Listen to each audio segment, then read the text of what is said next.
So, on this week's episode of Be More Super, we are joined by a wonderful director, producer, actress, cinematographer. There's nothing that this lady can't do. It's Nicole Leier. Nicole, welcome to the show, my love. Oh, thank you so much for having me. I'm very excited to be here today. Oh, you know what? I'm excited as well because do you know what? It's the great thing about this show. I get a chance to speak to such marvelous people that are quite inspiring as well. With the work and your life.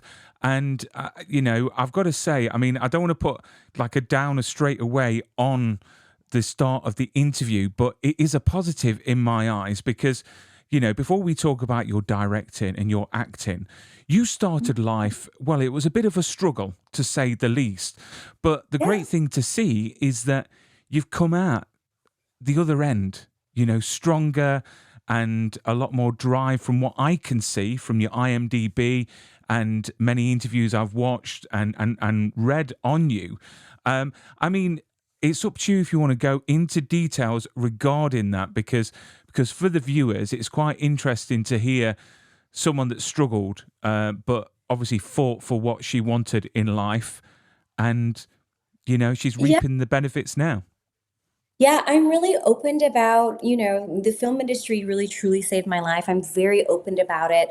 I share my story because I hope that it'll help other people realize that just because you come from some place or you've had different things happen to you in the past, that does not determine where you end up. And it's really your choices and your habits and the consistency that you put into your life that will determine what your reality becomes. So I'm very open about it. I'm actually writing a book that hopefully will be published later this year about my life, and it has a lot of those stories from my earlier days as well, which I'm very excited about.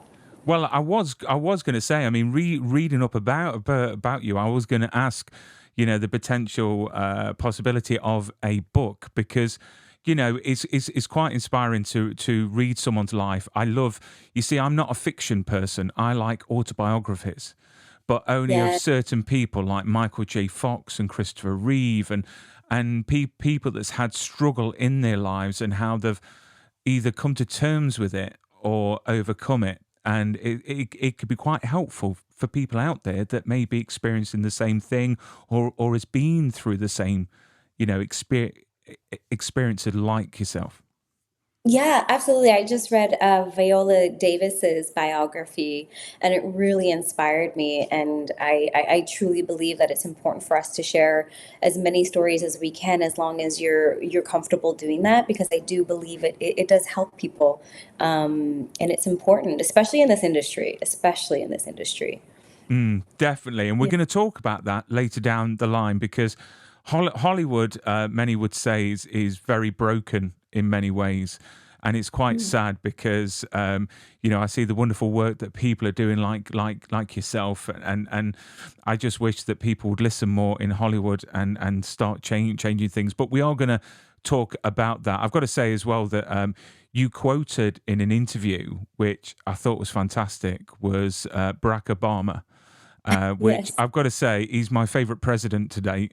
Even though I'm from the UK and no American's gonna, listen to me. I'm a Brit. You know what I mean? They got rid of us back in the 1600s, but the quote that he said is, "It doesn't matter where you start; it matters where you end up," which I think Yes. it's beautiful. Which it's completely true. Complete, Yeah. completely true. It's just so important, and I don't, even though my upbringing was turbulent at times and quite hard, I'm also grateful for it, which is something that is kind of peculiar to say because it made me who I am. It made me stronger, and I think Barack Obama's quote, it's just so encompassing of that for me, and so much strength. And what him and Michelle, I really admire them, what they've been Mm. through, and just how candid they are when they speak, and how honest I feel they are. I try to be very diplomatic with politics and stay away from it. I live in a movie world. I like to make movies. And by the way, I love Brits very, very much. I just spent Good. 3 months in, I know it's not Britain.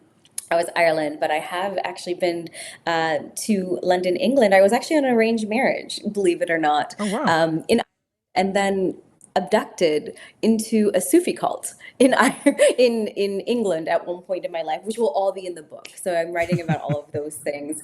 So very interesting life story, very interesting upbringing. But I do believe in those words that Brock shares very, very much. It's about where you end up and how you create where you end up, because I believe that we're all responsible for our own reality. Definitely, and I hope I not didn't slur too many words.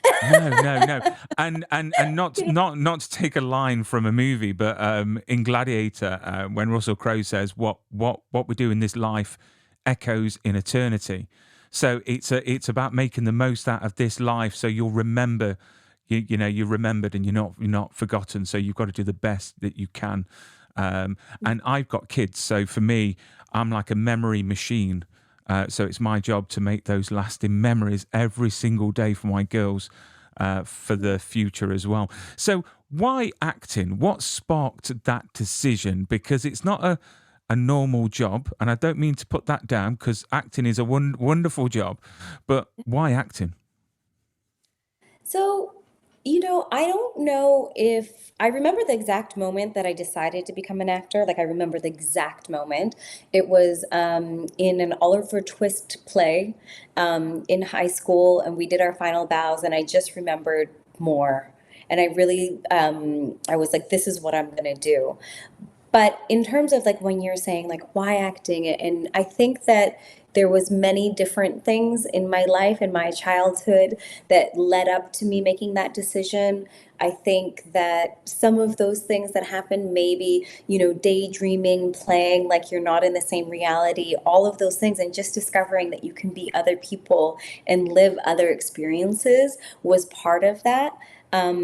Yeah, so I don't know if there's an exact answer to that. I Mm. think it's an amalgamation of many different things that happened to me that I decided to do acting and to go into acting. Um, and I wouldn't have it any other way. When I started acting, I really said, a lot of people, when you start working in the industry, especially as an actor, they say that you should have something to fall back on. You should always have Mm. a plan B, if in case it doesn't work out. It's a tough industry. And my motto was, well, if I have a plan B, I'll probably fall back on it because this is really hard. So I'm not Mm. really a champion for having a plan B. Do what you want, do all the things you want, but if you have something to fall back on it, you probably will. And I never did. So Mm. this had to work for me. But I suppose, yeah, you're right. You know, if you haven't got a plan B, you're going to do everything that you can to make what your plan A is because you've got nothing Yeah. else. Which is Yeah. which is a great idea. I mean, you started out quite young. I mean, Yes. what was that like? You know, stepping on set for the very first time at such a young age, because that must have been an absolute mad experience. Yeah, I remember the day. So when I first started booking, I actually booked like a series of projects all in a row. I booked Edgemont Road, which was a TV series that I worked on for 5 years. Then I booked a show called The Sports Pages with Kelsey Grammer. And then there was another, oh yeah, Are We Together, which we can talk about that later. So I booked all of these things right in a row. And the first day I was shooting for the Kelsey Grammer movie, um, playing this part. And I remember going to the trailer. I had to still take the bus. I didn't have a car, nothing like that. Lived on my own. Still was working 4 jobs to try and, make money, make my own food, pay my own rent. And they closed the door in the dressing room. And I just remember jumping up and down in the trailer. So much so that it actually shook the trailer at the other end. And then there was like another knock from the AD. And he's like, Miss Nicole, like, please, if you could just not do that. So it was overwhelming. It was wonderful. I'll never forget the joy of that first time of being on set and really say, like, I made it, like Mm. I can do this on my own. It was the best. It was the best feeling, and you still get that feeling, every time you book something. But I think that first time it was the best. Mm. I mean, Yeah. you've come away really from acting. over the last few years to concentrate on directing and producing. I mean, Yeah. what made you make that decision to leave something that you obviously absolutely love? I mean, I know that you're still acting now, but I mean, to Hmm. concentrate a bit more on it seems from your IMDb and your projects. I mean, what Yeah. fueled that decision to move from in front of the camera to behind it? Yeah. Yeah, I never ever thought that I would be a director. It wasn't something that I was like, I'm going to be an actor and a director and a producer and a writer. Like, I had only ever really wanted to be an actor. But I had to be a producer out of necessity. That's what I call myself. I don't like producing. I love to let the producers do their thing. And then with directing, what really happened was my business partner during the pandemic was like, Nicole, I think it's time to start directing. Like, you're already kind of seeing these things, you're helping produce these films, you've helped co-direct a few things. Let's put together some stuff, let's see how it goes. And so that was great. And then I was still kind of thinking about it. I started working for this really cool company called Real Arc, out in New York and also Los Angeles, and I ended up directing like 20 scenes a week for actors, where I was directing and also the cinematographer. And they put together scenes for actor demo reels. So I was like directing tons of these, having fun, and I was like, oh, this is great. Like, I can sit behind the camera and eat the snacks. I don't have to have my hair and makeup done. Like, there was all these perks of being like behind the camera. And so then I took those and I edited together like a small directing demo reel and I sent it out, and I got really lucky and I actually got my first offer to direct Romance at Crystal Cove, which was shocking to me. This was during the pandemic. This has all really happened very recently. And so I went up to Vancouver, Canada from Los Angeles, and was the cinematographer who was mentored by Brennan Newcam on the set, but I was also the director. And the film went really well. And at the end, the company actually offered me an 8 picture deal for them Wow. to direct. But I turned it down because I didn't just want to do rom-com movies. But they're like, can you please do one more for us? And I was like, sure. So I went back to New York and then I went up and I did one more, which was a chocolate movie, which was really, really fun. And then they asked me to do another one, but I had to say thank you, no thank you. And I held out. And then last year I did my action film, which was Sworn Justice with Vivica Fox and Michelle Morgan, which was an incredible experience just because, I have a little bit of car racing and fight experience. And, I was quite a tomboy growing up. So it was really fun to do that stuff. And next, I'm actually doing a thriller film. I'm not allowed to say too much about it, but it's we're heading out in March up to Toronto to shoot that, which I'm really excited about because it's a new genre. Working in the thriller genre is going to be really exciting. So that's kind of the story. But there was no fight. Like, I wasn't like, I'm going to direct now. It's time to do it. There was no decision. I think like directing kind of chose me. In a way, I truly believe that. And I'm really grateful because a lot of directors, when they work with actors, this nervousness, and I just don't have it with actors because I acted for so long. So I'm just like, hey guys, this is what's up. And it really works well. I love my actors very much. So. Obviously you're directing now and you've produced and you've acted. I mean, when starting out, did you have a plan in place on what you wanted to achieve? And is it constantly changing? I mean, what is driving you? Because it just seems like you've got this sort of you've caught this sort of thing around about Hollywood where you're doing everything, which is great, and you're enjoying everything. I mean, have you got a plan? So when I first started out, my plan was to eat and survive. It It's was a good plan. very basic. It was very basic. And of course, with the right guidance, there's been lots of really lovely people that I've met in my life. And now I definitely have a plan. I have a 5 year plan. I have two more movies that I've written that I'll be directing later this year. I plan on going back. And that little bit that I shared about being on the arranged marriage on the black market in Ireland, I'm writing a movie about that. We have the first draft. And so now I have a plan, and I do think it's important to really structure your days. I'm huge on consistency and habits create your reality. But Mm. back then I didn't know. All I knew is that I wanted to be able to get my mom and sister safe. I wanted to buy them a house. I wanted to eat good food and be safe.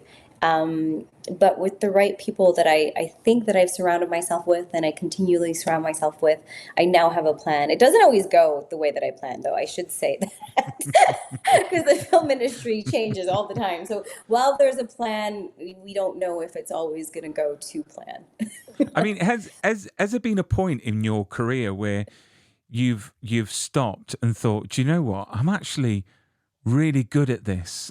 This is for me. This is my calling. I mean, have you had one of those moments yet, or earlier on in your career? That's so sweet. That's so flattering. I don't think I've had that moment yet. I'm always striving to do better. I'm always striving to tell better movies. I'm always striving to do a better job, to learn more. So I don't think I've had that moment yet, but I do believe with the new script, the two new scripts that I'm working on, where I'll be writer director, I hope that moment's coming, but not yet. Mm. Not yet. Fingers crossed. So, what is it about directing that you get from doing that you don't get from acting? I mean, what is it? Is it a different experience for you in the way of how it's rewarding? Absolutely. Directing is something that now that I'm doing it full time, it's a whole new world. And the way that you can tell a story with the camera is just something you can't do as an actor because you can manipulate, dare I use that word, how the audience feels when they watch each shot. And Mm. that story that you're telling changes from shot to shot, how you move the camera. I've been shot listing with my cinematographer who's going to be shooting my next movie. And just now that I'm on my fourth movie, I can see like the way that I move the camera to tell stories. It's so interesting, and I continue to learn that, and how you can, everything comes from the script. The actor story, how you emote, how you tell your story as an actor, but also I feel like the camera is this other character that I've now been acquainted with, that so passionate about it. So it is definitely different. There is another element, and it's important. And I think that it's important to have as many, female directors in the industry that we can. So I think that's a huge thing.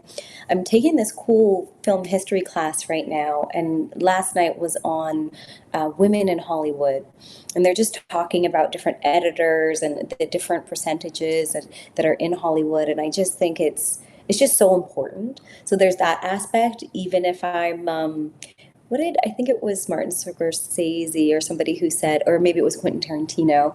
They're like, I might not be an amazing first-rate director, but I'm a first-rate, second-rate director. He's just talking about like the level that you're at, and I just hope that I can always be the best that I can.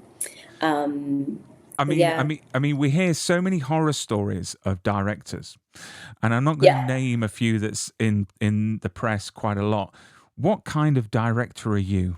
If you had to say, if I had one of your cast from, say, Sworn Justice on, and I said, Yeah. Nicole, what sort of a director is she? How would you like to be, looked at, like, or perceived? Yeah, well, I love Michelle Morgan. We became like such great friends. She actually comes and stays at my place when she's here in town. She was just here for the Emmys. So we become really good friends. And I think and I hope that all of my cast would say I'm a really good friend, that I'm a director that they can trust, because trust is so important. When you're Mm. an actor, you really want to make sure that the director is looking out for you, that they're not just obsessed with getting their shots and those things. And with the types of movies that we've done, our timelines are a little bit tight sometimes. Now I'm moving into bigger budget stuff, so I have more time. But I think I'm also a director that will just tell an actor how it is. I don't baby my actors because I was an actor. So I am very honest with them. They can trust me, but they will get the truth. And I pride myself in being that kind of director because I never had the privilege of anybody babying me, and I don't think it helps the story or the movie or anybody involved. I think it's important to just be honest. I mean, I can imagine the actors would like, appreciate quite a forward sort of, attitude because, they don't want things sugar coated and they just want to get down to it and actually get the job done and get that feedback. I mean, Yeah. you were talking about women in the industry. And Yes. as I mentioned earlier, I've got girls. So, I've been looking at opportunities within different industries and I was quite shocked to see women directors. And I've got some statistics here. So Yes. 22% of all directors are female. So 22%. But that's I, when sorry. that's went up. It says 22%. It says here, women accounted for 22% of all directors, writers, producers, executive producers, editors, and cinematographers working on the 250 top grossing films.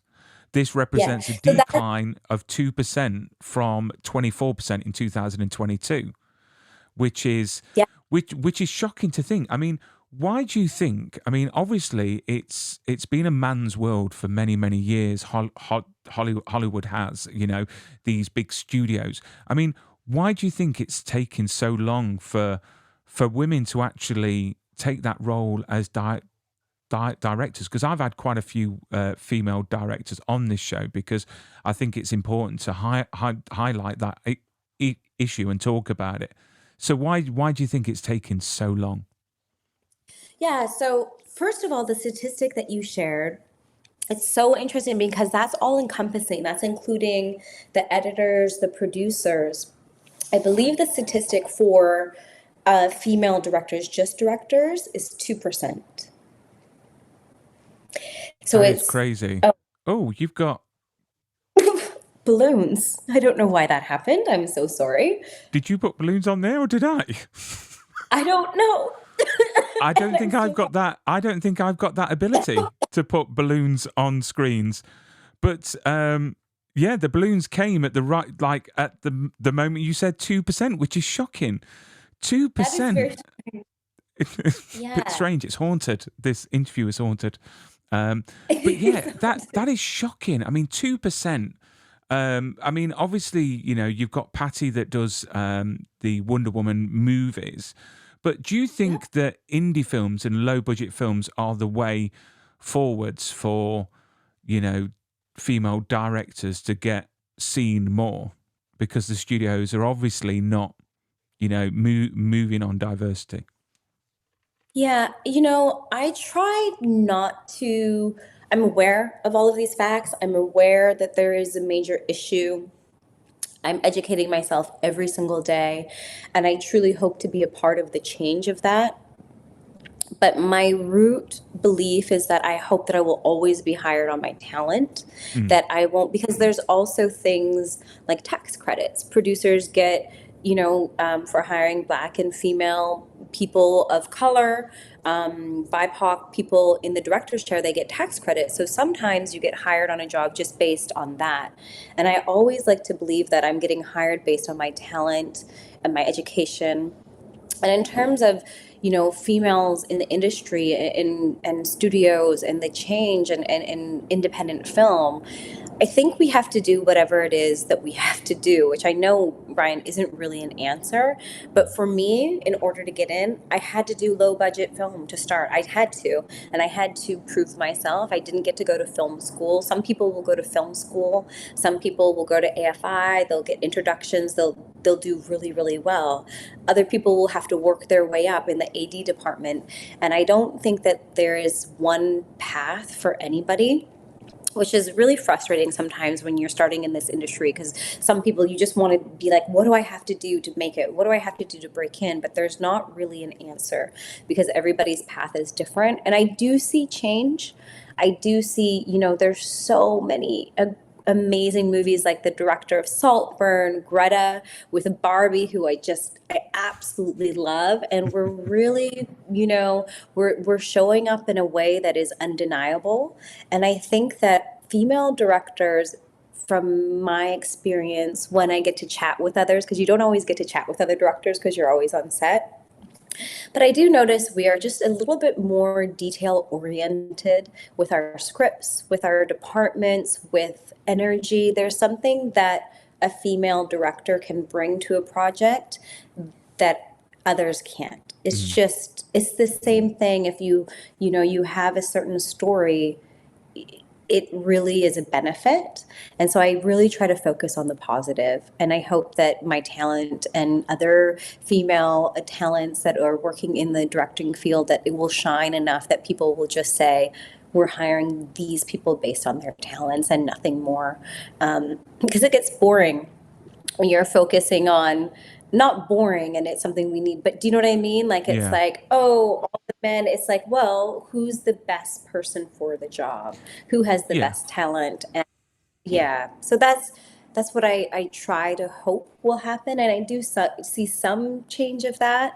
I think there needs to be a lot more diversity, and things need to change still, but I think we're heading in the right direction slowly, Mhm. slowly. Yes, very slowly but surely.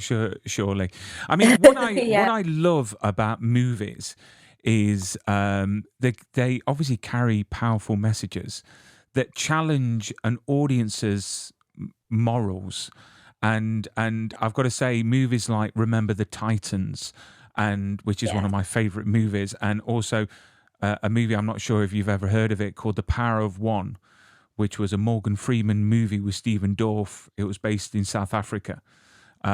Amazing film. But I love the movies that make you come away thinking about things on how to be a better person. Yes. And I just think it's great when we see movies like that. I mean, have you got favorite movies, sort of, that you are very fond of, that make you feel like that?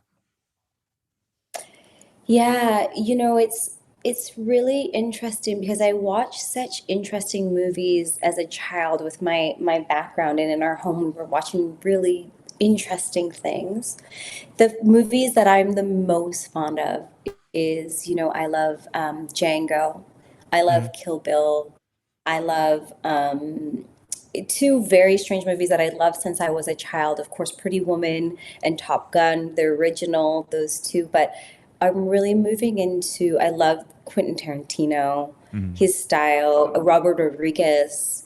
Mhm. Um, I love, oh, of course, Ava DuVernay, The 13th, which is completely different. But I believe that those films are exactly what you're talking about. They're films that change our perspective, change how we think, enable us to see the world from a different point of view. Mhm. And yeah, I love Ava DuVernay. She's somebody who is just incredible. But you also got to work with one of your favorites as well in Sworn Justice, which I've got a Yeah, poster here that I'm going to bring on the screen. I yeah. mean, I have seen parts of this film, but because I'm in the UK, I can't actually watch it, and it looks amazing. Literally, the nightclub scene is proper kick-ass. Honestly, there is nothing better than seeing a female just dropping all these blokes around her, and she does it so effortlessly. Um, Yeah, but what was that like to work on? And we're talking about Miss Fox, of course, which yeah. is she's a This great is so actress. the Yeah, so Vivica Fox is in the movie, but the person on the poster that you're seeing is Michelle Morgan. Mhm. And she's an Emmy winner. She was actually the first Black Emmy winner in Canada ever, for Wow. daytime TV. And Vivica Fox was incredible. Being able to, I mean, that was a dream come true. When I was an actor, I auditioned no less than probably 40 times to play, everything from her sister to her daughter to just continually, and never got that opportunity. And then finally got to direct her, which was just incredible. And it was awesome. And thank you so much. That that club scene is one of my favorite parts of the film. Thank you so much for Oh, checking it out. it's the colours and everything, and I just think it's so well done because I've got a fascination with stunt work. I think what they Ah, do, I think, is fantastic. You know, the choreography of it and how it's shot as well. You know, to make it look a lot more intense and make the action feel a lot more real. Which from the footage I've seen was spectacular. It really, really was. And you know, I want to watch it, but I can't because it's not in the UK. So the majority of my viewers and listeners are actually American based and based in Canada. So how can people watch this? Can they still watch it? I mean, how can they? Because it's on yeah, BET, isn't it? yeah, it's on BET Plus. So if you go on BET Plus, you'll be able to find it. It's there. And it was kind of our take on like a Black Die Hard. And that action sequence, the stunt team was incredible. I worked with them. And when I actually co-wrote this film as well, which was really amazing. And when I wrote this stunt sequence that you're talking about, you'll notice that it's kind of two fights back to back. Because we were, we were about the $1.3 million range for this film. I thought for sure the producers would like cut out part of the fight because it was so long. And so when I wrote that fight sequence, I actually wrote two fight sequences back to back in hopes that, oh, if one gets cut, I'll still have this really kick ass, That's very freaking good awesome. thinking. But they didn't cut it out. And so now we have this like awesome, super long, incredible fight sequence, which I'm like, I was just so happy that we got to keep it in, and we killed it. I really love that fight sequence as well. And the opening scene, I'm not sure. I'll try to send you that as well, Yeah. so you can check it out. Yeah, send me Yeah. anything. I love to watch things, and you know the footage I saw was when they're in the warehouse. Is that the start? Yeah, that's the opening scene. So I did a cold open where it just opens with that. So there's no titles, nothing. It just opens with that sequence, which was really fun. And that location was such a, you talk about horror stories in film. I'll tell you a little story. So basically, we found this incredible warehouse that looked like complete underground, like it was a Narcos, like perfect. It had cars, it had barrel, it had everything going on. The day before we were supposed to shoot that sequence, that warehouse pulled out.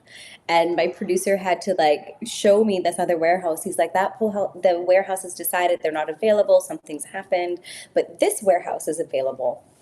And I was like, oh my gosh. So we had to like, I had to reblock all of the scenes with my cinematographer. We reworked because we had done shots. We had, we're getting ready to shoot. So yeah, that warehouse was last minute, and it's actually a paper warehouse that you're watching the beginning of the film take Oh place wow. in. It's all paper. Yeah. Wow. And we learned the secrets here on the show that it was all paper. See, that is movie magic right there. Yeah. Because you wouldn't have guessed, and it's a great opener because I didn't realize that was the opener. You see, because the footage I saw, I thought that was like a bit Yeah. of a thingy, but yeah, it was brilliant and a great cast as well. Obviously the lead, but the other cast as well. Some recognizable faces that I recognized straight away. Which Yeah. which was great from some of the villains from the beginning as well, which is awesome. I mean, obviously you've done quite a lot. I've got a few other pictures here, and uh, Henry's glasses as well. I've watched That, a bit of a trailer of that, like a bit of a snippet, which it looks such a sweet film, and the little yeah. kid in it. Oh my days! If I could adopt, really He's nice. really big now. I think he's like 17 now, that Is little it? boy. This film was one of the first films I ever produced. Um, oh my gosh, and my business partner Brendan Ugama, we had just bought the camera. It was this film started our entire career. Wow. Very special film, and we actually were very honored to shoot because it's about the Japanese internment camp that happened in Canada, but we actually shot on the actual grounds of Tashme. Wow. and we're honored. And there's actually a museum there that we helped put all of the things that we gathered, and there's copies of the film now on those grounds. Yeah, that film was really special. That was a really, it was really hard though too. We lived up a mountain for like 4 months, and we built six of those homes by ourselves. Yeah, yeah. Producer So out of necessity. so it's not all glamorous as the audience think. You suffer for your craft, and I would then say at least available to directing. watch as well on YouTube is Black Chicks, which I will be watching straight after this interview, because what I like about it is filmed in black and white, which I think is quite nice, and I quite like things in black and white. It's quite weird, isn't it, how we've gone back in time, like very retro. And with this, am I right in saying you worked with is it Neil LeBute? Am I right Yeah, in saying that from Fear the Night that he's just had out with Maggie Q and obviously Van Helsing? I mean, what was that like to work on?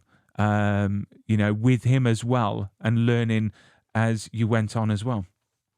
yeah. This is one of the films that I've produced and starred in that I'm actually the most proud of.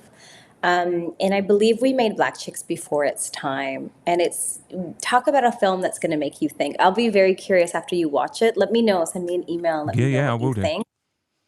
Because I think a lot of people, they don't know what to think. So I won't say too much. Working with Neil was absolutely incredible. So I had been working at a studio putting up this play, actually, because it's actually a play. And Neil Labute was working with my business partner, Brendan Ugama, on Van Helsing. And I had emailed Neil and I was like, hey, I'm working on this play in LA. What do you think if we make it into a short film? You know, we can shoot it. We have the cameras. We'll do everything. And he emailed back. He's like, sure, let's do it. So it was another moment where I was like, dream come true. Wasn't expecting that. My business partner was kind of like, hey, you emailed Neil. I guess it's happening. I'm like, yep, it's happening.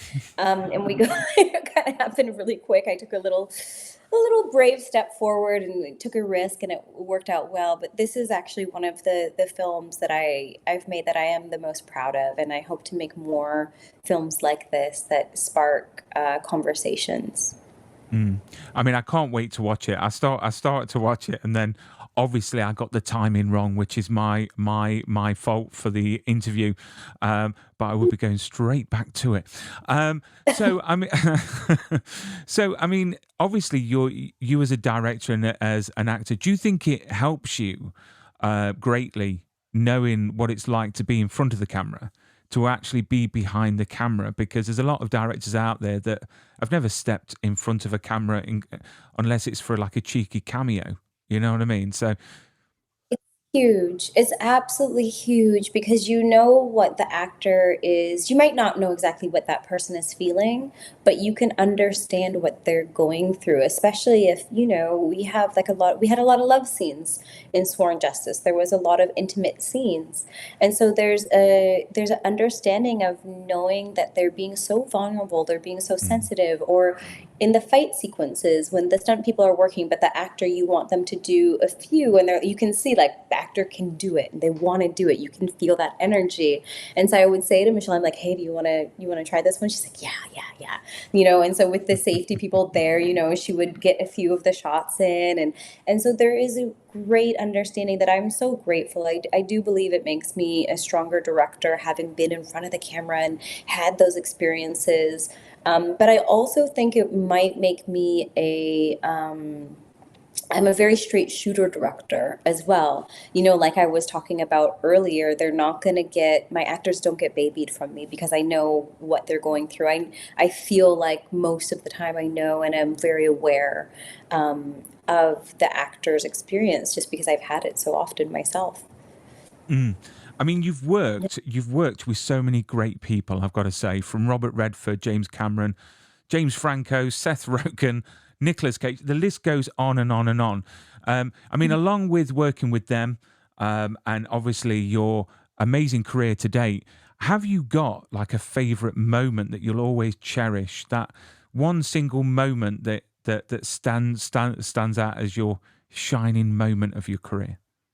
Yeah, it's with Nicolas Cage. That was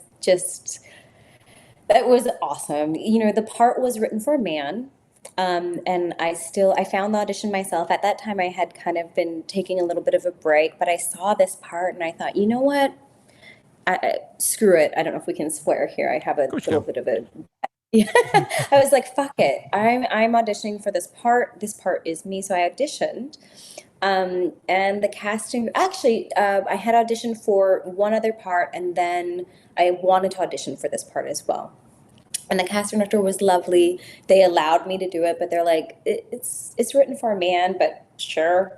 So it was very kind of them because usually that doesn't happen. You know, they wouldn't kind of allow that, but they did, and they loved it, and they loved it so much so that they called me back to audition for the director, Sean, and the producers, and they loved it, and they rewrote the part from male to female for me, and I have like, you know, this experience with Nicolas Cage, and it was just so good because at the end of our first day shooting, he's like, "Great job, kid."